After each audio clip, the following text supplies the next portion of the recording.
Então, feche os olhos, curva sua cabeça, Pai. Fala conosco, Deus.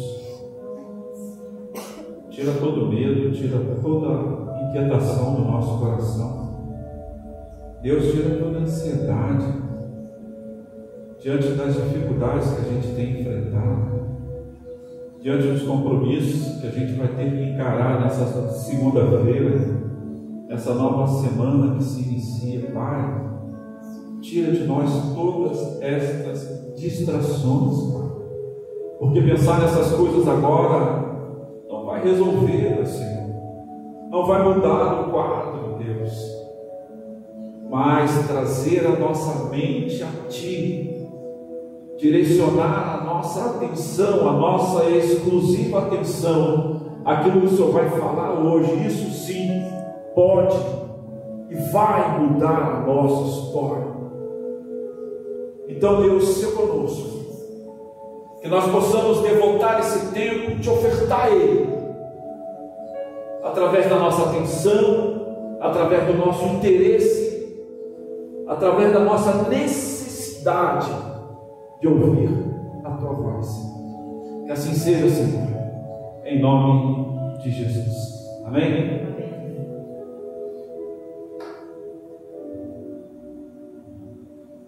Bem, eu sou o Pastor Hélio e você está no Cenáculo, no espaço de fé, conhecimento e comunhão. Hoje, nessa noite, nós vamos falar subordinado ao seguinte tema: ponha a sua família na arca, pois tem um temporal chegando. Você pode repetir comigo? Ponha a sua família na arca. Ponha a sua família na arca, pois tem um temporal chegando. pois tem um temporal chegando. O texto inicial, o texto introdutório se encontra em 1 Timóteo, capítulo 5, verso 8.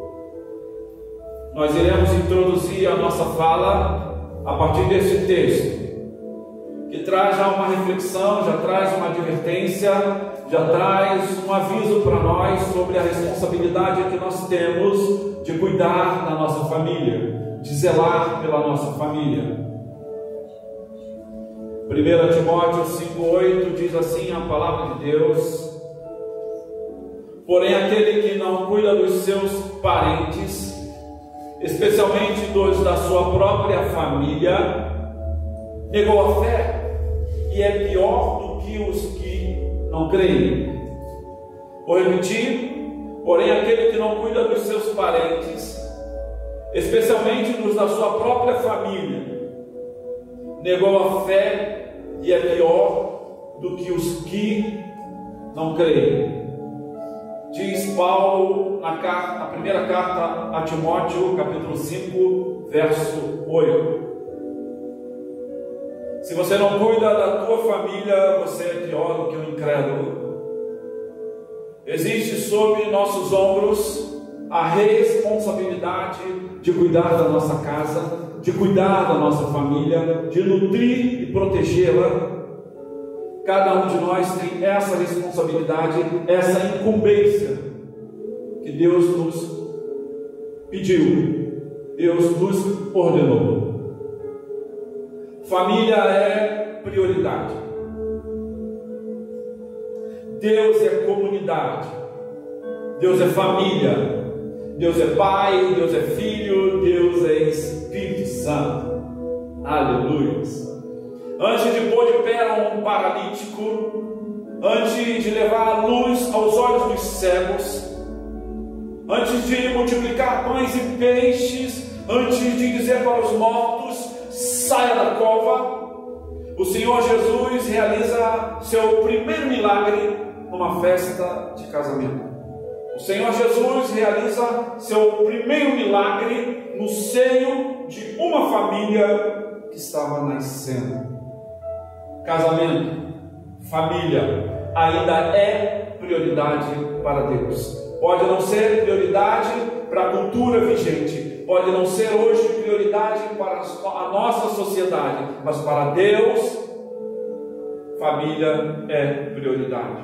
Por isso, esse é o tema do nosso encontro nessa noite de banquete pascal, nessa noite de ceia do Senhor.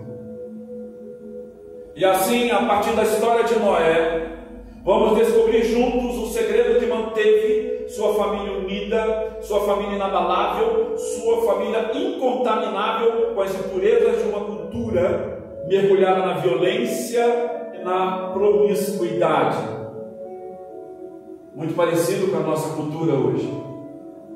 Esse cuidado, esse zelo que Noé teve com a sua família resultou na proteção divina de sua casa diante de uma calamidade que se abateu sobre a terra, chamada dilúvio. E para nós entendermos melhor o que está em jogo aqui, para nós entendermos melhor a história desse homem chamado Noé, eu vou te convidar a me acompanhar na leitura da Sagrada Escritura, registrada no livro de Gênesis capítulo 6. Gênesis capítulo 6, a partir do verso 9.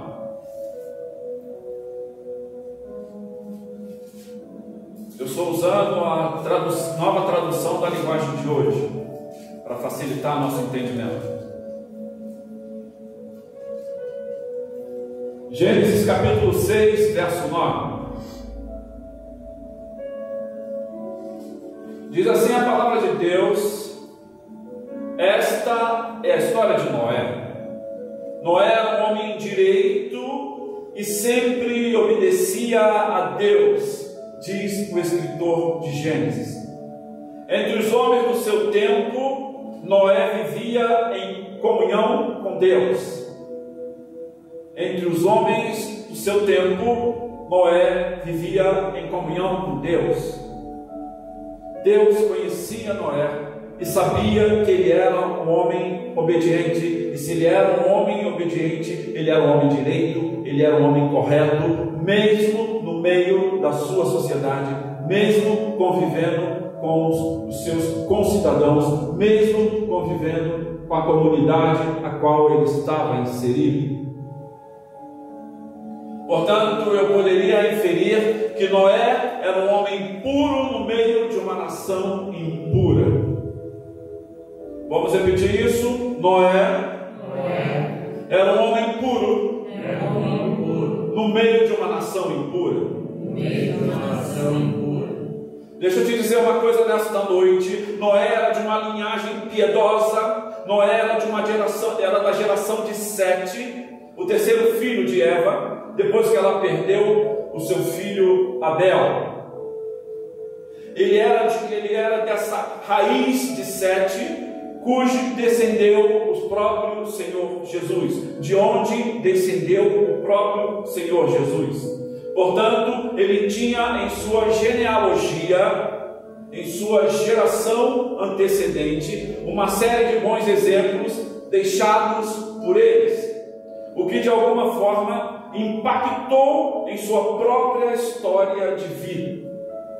Você sabia que há na Bíblia um livro tratando especificamente da questão da genealogia, da geração? O livro de Números é um livro da Bíblia que fala das gerações, que fala da genealogia, que fala das raízes de cada personagem da Bíblia. Mas por que será que a Bíblia fala tanto de gerações? Você já se perguntou? No texto sagrado, o termo geração é normalmente usado para se referir a um conjunto de pessoas, a um grupo específico de pessoas de uma mesma linhagem familiar, representando a continuidade e a transmissão de valores e ensinamentos de uma geração para outra. No caso da família de Noé, no caso especificamente da família de Noé, essa transmissão da fé e do conhecimento de Deus, compartilhado de uma geração com a outra, foi um dos pilares necessários e fundamentais para a preservação da identidade espiritual e emocional de sua família e de seus descendentes. Amon era fruto geracional de Manassés. A geração de Amon era consequência da geração de Manassés, como nós lemos no texto anterior. Contudo, amados, eu preciso dizer uma coisa. Infelizmente, não são somente boas heranças morais e espirituais que uma geração pode deixar para outra. Infelizmente não. Há muitos comportamentos tóxicos, nocivos, abusivos e destrutivos que são deixados como herança dos pais no coração dos filhos. Essas heranças, por sua vez, os filhos, por sua vez, acabam consciente ou às vezes inconscientemente reproduzindo esses comportamentos em suas próprias famílias, assim como Amon reproduziu os comportamentos do seu pai Manassés. O Senhor quer quebrar esse ciclo nesta noite. Amém? Amém. O Senhor quer quebrar esse ciclo. Para isso é preciso um exercício de introspecção. O que é a introspecção? Trata-se de analisar os próprios pensamentos, os próprios sentimentos, as emoções e as suas experiências. É um exercício reflexivo. É um processo de autoconhecimento e autoavaliação que permite que as pessoas se conectem consigo mesmas de maneira mais profunda, compreendendo suas motivações, seus desejos, suas necessidades e suas ações. Você já se passou em algum momento da tua vida se perguntando: eu não sei por que eu agi assim, eu não sei por que eu falei isso? Porque você ainda não se conhece, não conhece as tuas emoções, não conhece as tuas motivações. Por isso, a necessidade desse exercício de olhar para dentro, de fazer essa introspecção. Introspecção é voltar a olhar para a sua história. Introspecção é voltar a olhar para a sua história, para as suas heranças familiares. Pois temos uma tendência para repetir os comportamentos de nossos pais, como foi o caso de Amon e Manassés. Eles silenciosamente, os nossos pais, com seus comportamentos, construíram em nós essa inclinação para repetir os seus feitos. São filhos, por exemplo, reproduzindo a indiferença e a grosseria de seus pais no trato com suas mães. E eles reproduzem esse comportamento de grosseria e indiferença com as suas esposas hoje, porque viram os seus pais tratarem suas mães dessa forma. Vocês estão entendendo isso? São filhas, por exemplo, interiorizando em sua alma as decepções que a mãe sofreu em seu relacionamento conjugal, causando isso nela um bloqueio emocional que a impede de ser feliz hoje com seu marido. E mal sabe ela que esse bloqueio que ela sente em relação ao seu marido tem origem lá na sua geração anterior, tem origem nas experiências da mãe dela que ela testemunhou. E aí eu vou te fazer algumas perguntas, você olhe para a tua história, faça esse exercício reflexivo de introspecção. Olha para os seus antecedentes, para que você hoje não cometa os mesmos erros que eles com os seus descendentes. Amém? Portanto, eu te farei algumas perguntas. Por exemplo, quantos casos de depressão já houve em sua família? Quantos casos de falência financeira, de miséria, já houve em sua família? Quantos casos de violência doméstica já houve em sua família? Quantos suicídios já houve em sua família? Quantas separações e divórcios já houve na história da tua família? Tu já fez essa análise? Tu já olhou para as suas gerações, para a sua história? Amados, eu não estou falando de predisposição genética, nem tampouco de predisposição espiritual. Essas são outras heranças que nós podemos tratar em uma outra ocasião. Eu estou falando de uma herança geracional, ou seja, de uma crença de que a história da sua família, de que a história dos seus pais, de alguma forma, vai determinar a sua própria história. Foi assim com os meus avós, foi assim com os meus pais, e não é inevitável que seja assim comigo. Não precisa ser assim. Rejeita essa crença, rejeita essa ideia. É para isso que Deus te trouxe aqui hoje, para ouvir essa palavra. Hoje Deus te trouxe aqui neste lugar para te dizer que você pode romper com esse ciclo de fracassos, que você pode romper com esse ciclo de falências, com essas fraturas familiares. Você pode romper. Amém? Você pode decidir ser exceção. Você pode hoje, nesta noite de ceia, entregar a pena que escreve a história de sua vida nas sempre sábias mãos de Deus, e deixar que Ele escreva um novo capítulo para você, para o seu casamento, aleluia, para a sua família. Quer romper com esse ciclo? Entregue tua vida, a tua história nas mãos de Deus. Diz a palavra, porque Ele tem cuidado de nós. Tome essa decisão hoje.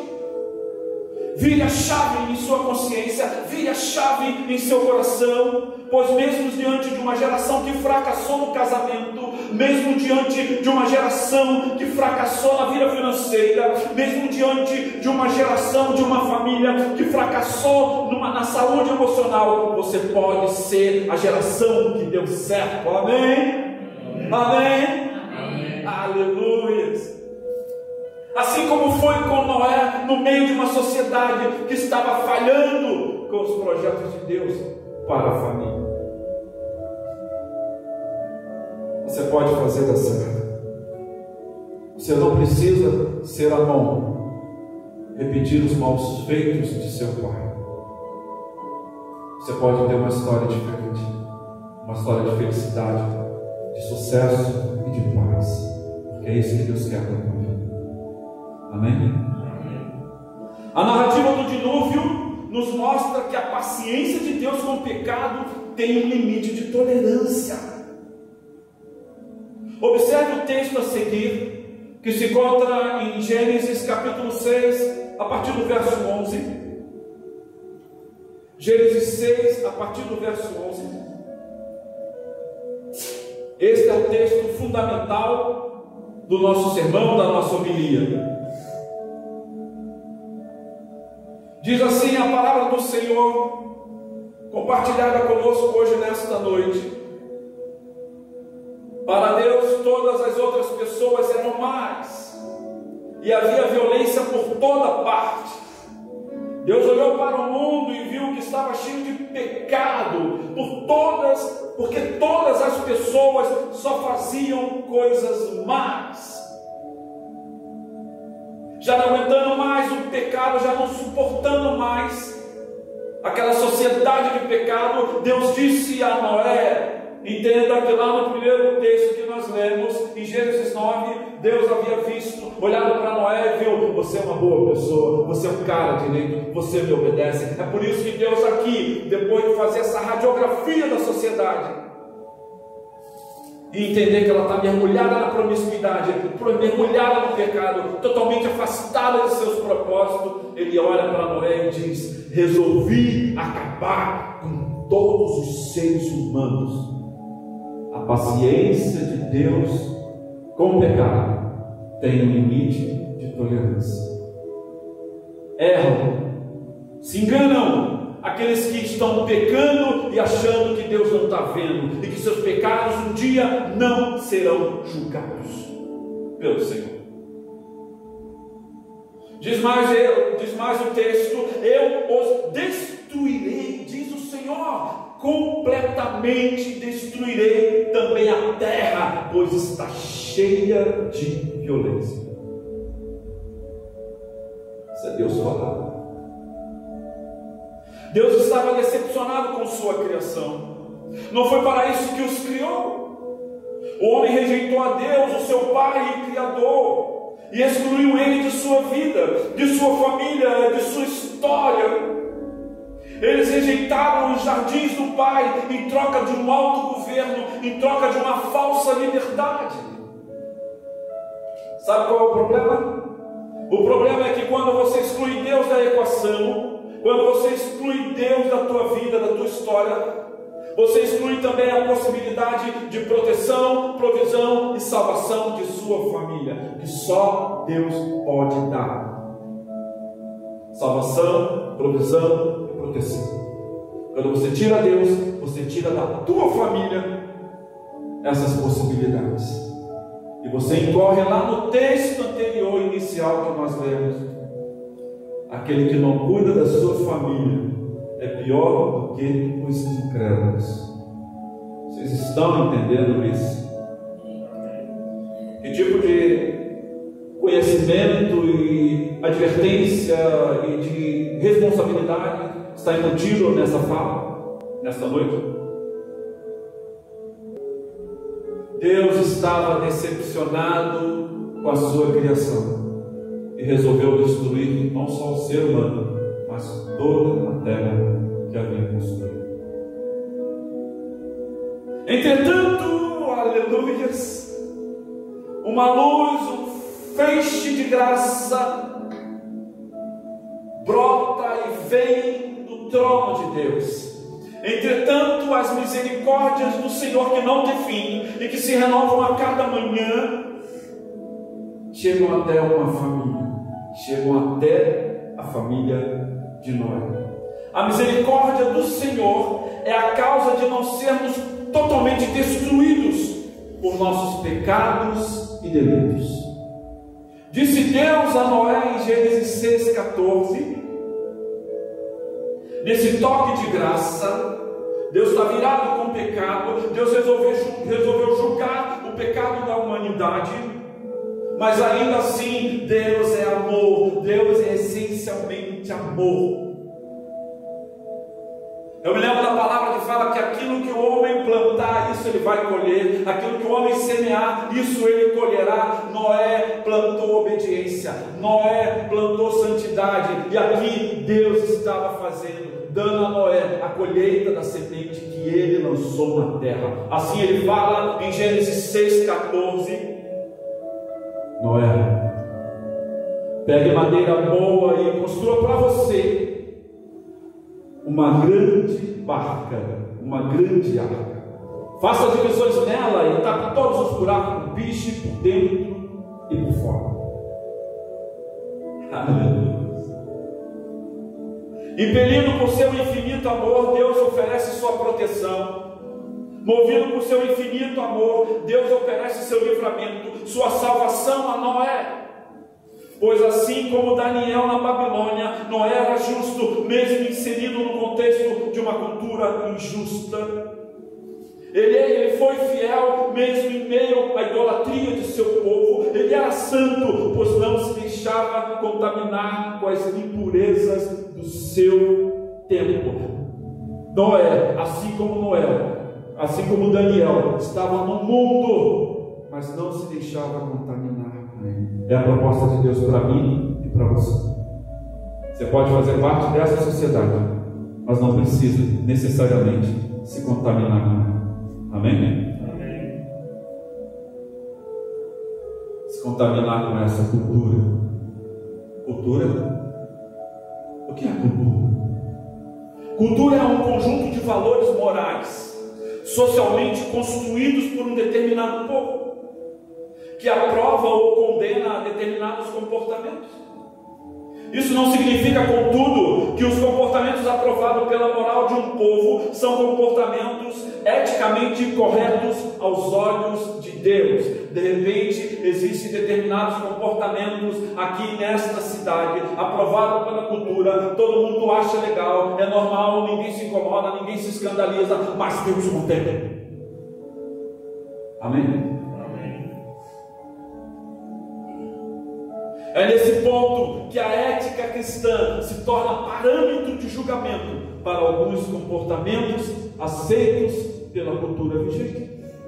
Por isso, amados, entendam isso e sintam-se felizes por isso. Às vezes, ser cristão significa estar na contramão da sociedade que fazemos parte. Você vai desagradar algumas pessoas, outras tantas vão se afastar de você, porque você decidiu não se contaminar com as práticas delas, com os conceitos e valores delas. Amém? Isso nos leva a crer que o ambiente não nos define. Ele pode influenciar você, ele pode seduzir você, ele pode sugerir qualquer coisa para você. Contudo, a decisão sempre será sua. Ele pode te oferecer sexo, ele pode te oferecer drogas, ele pode te oferecer álcool, ele pode te oferecer qualquer tipo de coisa destrutiva e pecaminosa, mas é você que decide o que fazer com essa proposta. Amém?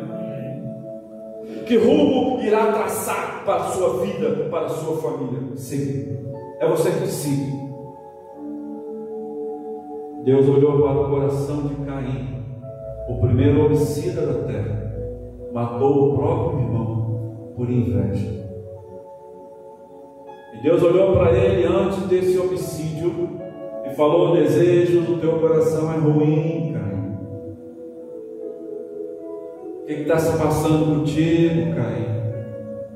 Tem algo ruim nascendo dentro de você, Caim. Cabe a você dominar.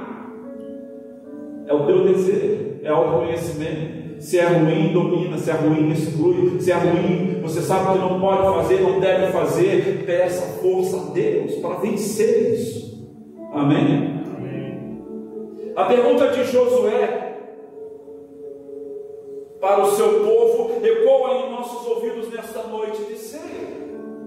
Josué 24, verso 15 vai dizer assim: comigo e contigo nesta noite, colocando a gente numa situação de tomada de decisão.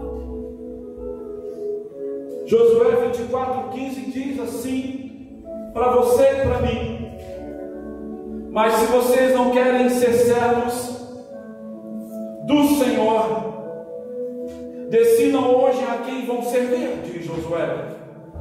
Resolvam se vão servir os deuses que os seus antepassados, ou seja, que as gerações de vocês anteriores adoravam na terra da Mesopotâmia, ou os deuses dos amorreus na terra de quem vocês estão morando agora. Vocês vão seguir o que os feitos, os pecados de suas gerações anteriores, ou vão servir a Deus? É isso que ele está perguntando. Decidam agora. Porém eu e a minha casa serviremos a Deus o Senhor. Repita comigo: eu e a minha casa serviremos ao Senhor. Você pode romper com esse ciclo. Você pode ser filho de Manassés, mas não precisa ser amor. Amém? Aleluia. Deus se revelou a Noé.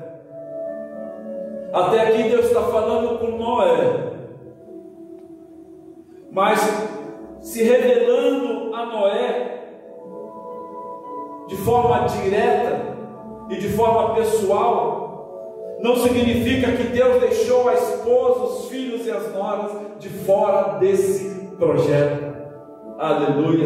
Deus trabalha em indivíduos para que esses indivíduos sejam instrumentos dele para abençoar, nutrir e proteger suas famílias.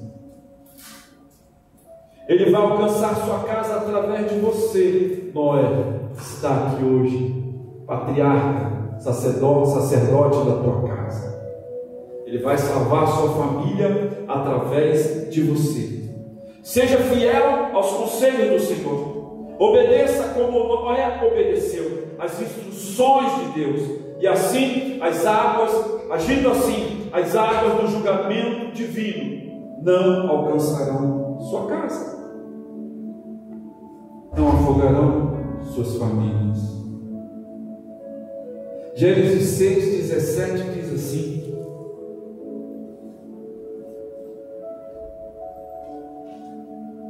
Vou mandar um dilúvio, julgamento divino. Vou mandar um dilúvio para cobrir a terra, a fim de destruir tudo que tem vida. Tudo que há na terra morrerá, diz o Senhor. Mas com você que obedece, com você que é um homem direito, eu vou fazer uma aliança. Portanto, entre na arca. Você sozinho? Não. Aleluia. Entre na barca e leve com você a sua mulher, os seus filhos e as suas noras. O projeto de Deus é para a família. Aleluia. E Ele quer fazer isso através de você, cabeça da casa, sacerdote do lar, patriarca da família. O dilúvio foi o julgamento de Deus sobre o pecado. No entanto, a proteção de Deus é recompensa para aqueles que são fiéis. Gênesis 6, 22 até o 7, versículo 1 diz assim. Gênesis 6, 22 é o último versículo do capítulo 6, até o primeiro versículo do capítulo 7 diz assim. E Noé não acreditou em Deus. Era um absurdo construir uma arca. Para que construir uma arca? Uma arca tão longe. Qual a finalidade disso? Noé não questionou, somente obedeceu. E diz assim o texto: e Noé fez tudo conforme Deus havia mandado. Depois o Senhor Deus disse a Noé: entre na barca, você e toda a sua família, pois eu tenho visto que você é a única pessoa que faz o que é certo. Recompensa, retribuição, reconhecimento de Deus, do seu sacrifício, de se manter santo numa sociedade impura. Aleluia, vai valer a pena andar na contramão da cultura dessa cidade, da cultura desse país, da cultura desse mundo. Se essa cultura e os seus valores ofendem a moralidade e a santidade de Deus, vale a pena ser contracultural. Aleluia. Foi Noé que construiu a arca, mas fez isso com a participação de toda a sua família. Noé era o mestre de obras e Deus o arquiteto, o grande arquiteto do projeto. A arca representa os valores do reino de Deus. A arca representa o código moral e ritual que coloca o homem debaixo de sua proteção e direção, e com ele toda a sua família. A família de Noé não ouviu a voz de Deus, mas creu nele através da voz de Noé. Creu ainda que a sua fala estivesse margeando o absurdo. Mas aonde tu tirou isso? Vamos construir uma arca? Eles acreditaram. Eles creram em seu líder e se comprometeram com os seus propósitos. Assim, os filhos, a nora e a esposa construíram aquilo que naquela época parecia um absurdo, uma arca.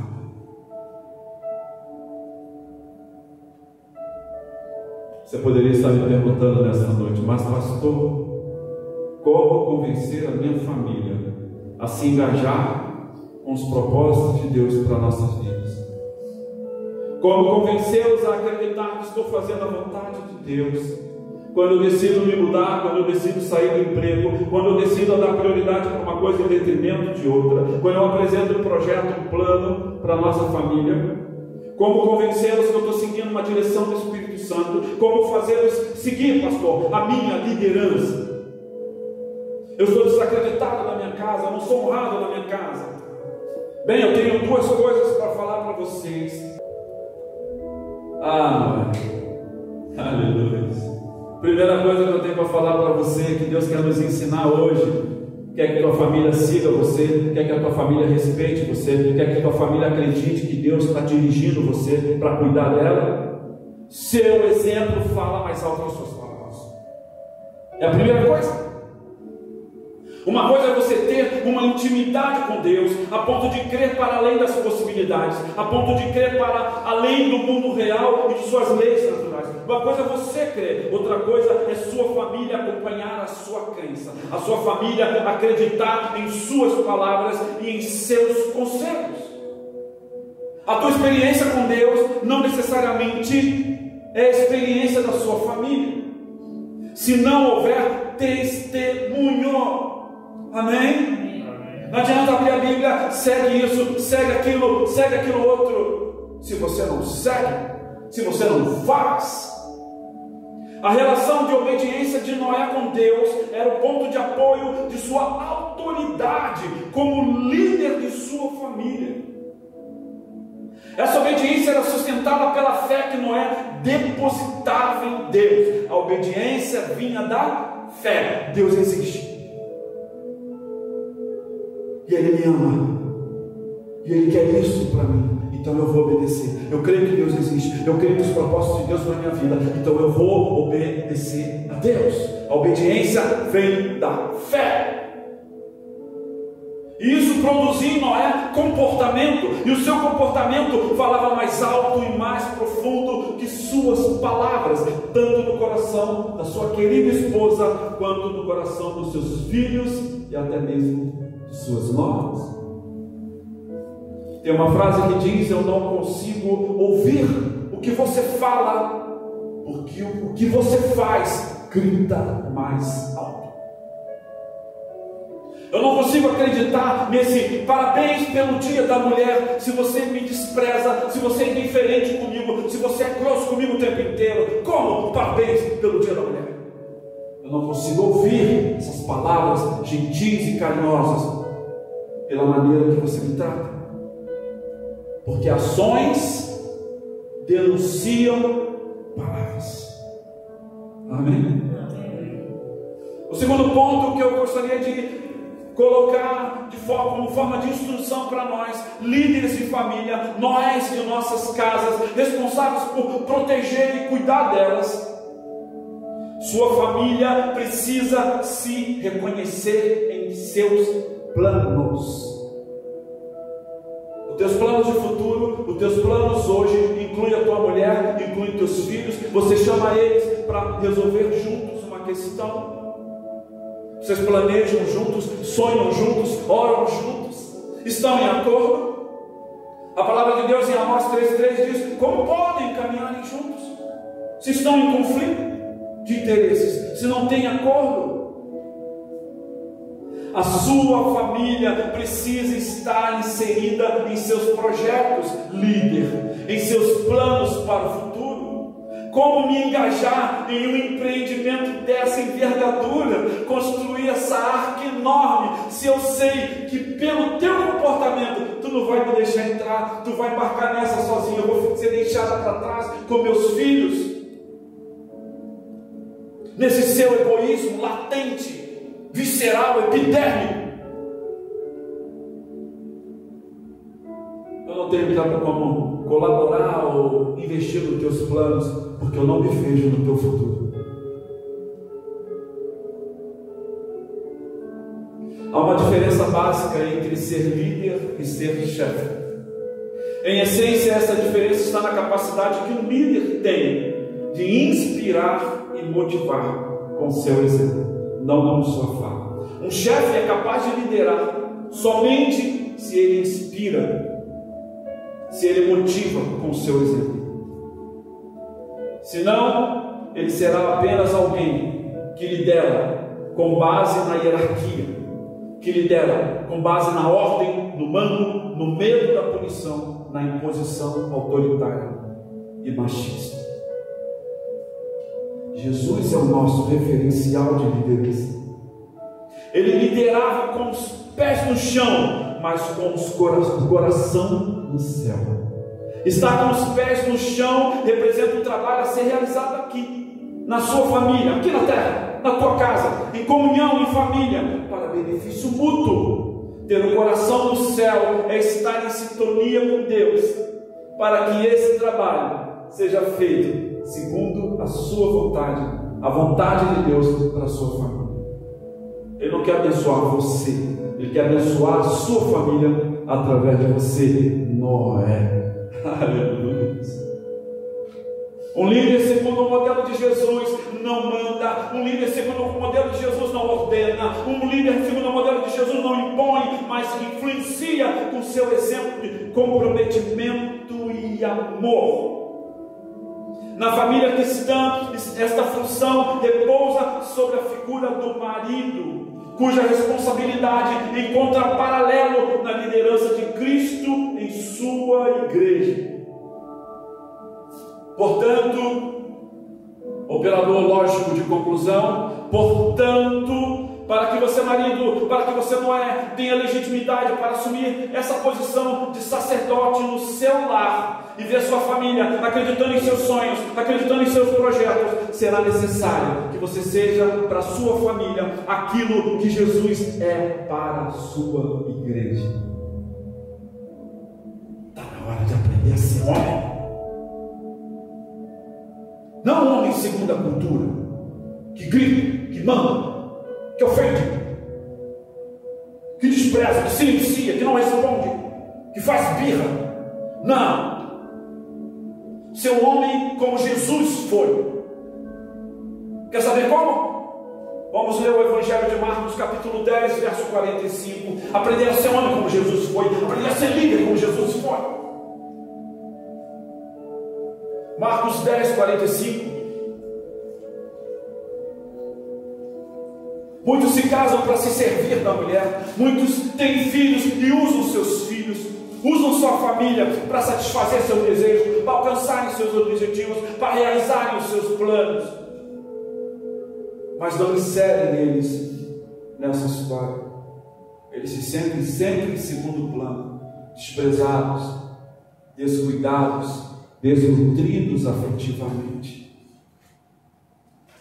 Precisamos resgatar essa ideia de homem de família, de um Noé que cuidou da sua casa, que guardou a sua família do julgamento divino por meio da sua obediência e fidelidade a Deus. Diz assim o capítulo de Marcos 10, 45. Obrigado.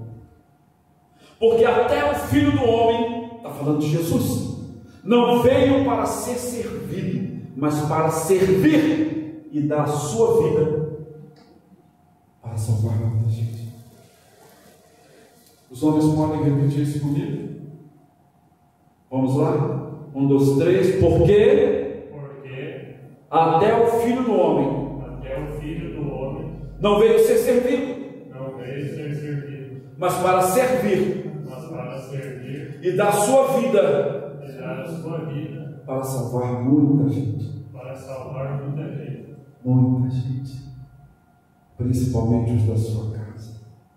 Jesus liderou servindo, Jesus liderou com clareza de propósito, Jesus liderou com exemplo, Jesus liderou com amor. E quem ama sempre estará pronto a se sacrificar por sua família, se necessário. Sendo assim, amados Noés desta noite, sua intimidade com Deus e sua autoridade, segundo o modelo de Jesus, será o ponto de apoio para que sua família acredite, confie e se submeta à sua liderança. Amém? Amém. Caminhando para as minhas considerações finais. A família de Noé, cujo nome significa descanso, não era perfeita, e vemos que ele mesmo viveu períodos de conflito dentro de sua casa. A verdade é que todo lar tem seus conflitos e desafios, isso é uma verdade.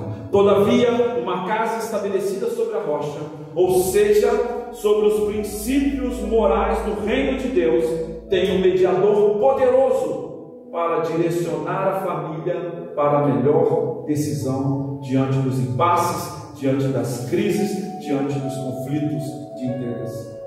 É só chamar ele para a mesa de negociação. Entre eu e você, quem tem razão? Quem tem razão é Deus. E vamos buscar essa razão de Deus para as nossas vidas através da oração. Da oração de casal, da oração juntos. coisa que nós temos aprendido no curso de Casados para Sempre. Por isso, que ciente de uma calamidade iminente, Noé seguiu o conselho do Senhor, mesmo contra todas as evidências, mesmo contra todas as probabilidades, mesmo contra toda a lógica e a razão do seu tempo, ele obedeceu a Deus, protegendo e salvando a sua família da terrível tempestade que seria lançada sobre a terra. Logo, sua postura, ou seja, a postura de Noé diante da voz de Deus, foi determinante para a sobrevivência de sua família diante da tragédia do dilúvio. Essa mesma voz que falou com Noé, essa mesma voz de Deus fala com você nesta noite, através do texto de Mateus, capítulo 24, verso 37. Mateus, capítulo 24, verso 37, que diz assim: falando daqueles últimos dias, falando do julgamento final, do limite de tolerância de Deus com o pecado, falando no evento do arrebatamento da igreja, falando no evento da tribulação, falando no julgamento divino, Jesus disse assim: e como foi nos dias de Noé, assim também será a vinda do Filho do Homem. Porquanto, assim como nos dias anteriores ao dilúvio, comiam, bebiam, casavam e davam-se em casamento, até o dia em que Noé entrou na arca, e não perceberam, até que veio o dilúvio e os levou a todos. Todos morreram. Assim também será a vida do Filho do Homem. Deus está falando nessa noite. Há um evento sem precedentes na história da humanidade chegando. Há um temporal chegando. Guarde a sua família na arca, antes que elas se afoguem nas águas do pecado e da incredulidade. Guarde a sua família na arca, em nome de Jesus. Amém? Amém. Em nome de Jesus.